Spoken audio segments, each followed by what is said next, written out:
Happiness компаниясының Цинвен капсулалары.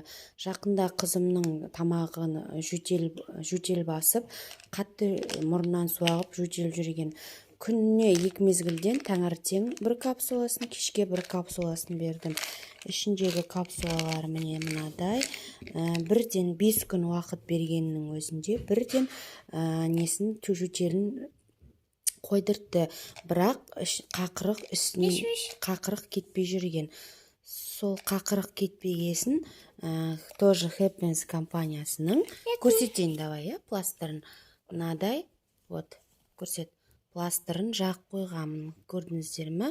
Бір күнде қақырықтың бәрін шығарған, осындай қап-қара болып кетті.